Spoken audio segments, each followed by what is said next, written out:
Inkosi uNyazi lweZulu seluyinqobe yonke imibuso elwa nalo, nesingasho nje singahlonzile sithi imibuso yomubi.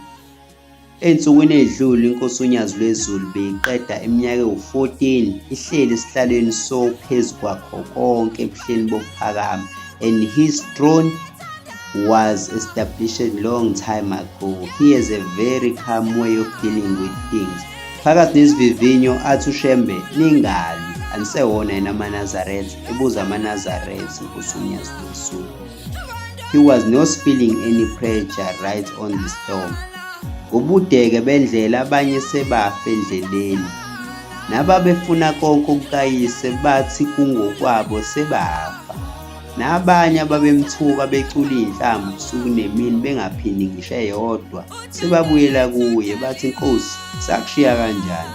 Ngikhuluma ngabantu abanesiphiwo senhlamba abahlezi benenhlamba entsha usuku nosuku.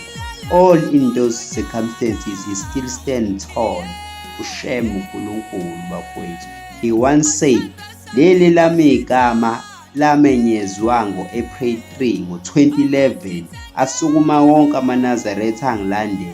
Elami igama alimenyezwanga eMaritzburg, alimenyezwanga eBloemfontein, alimenyezwanga eDurban High Court, kodwa lamenyezwa la ngatshala khona ubaba. Manazetha ingcwele.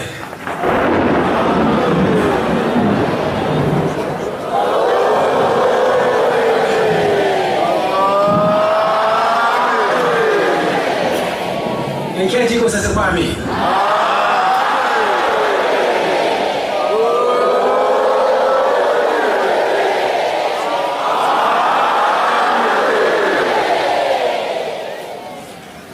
Namhlanje noma ngabe nginamahloni noma ngiyasaba, kodwa ke namhlanje ngiboshelwe.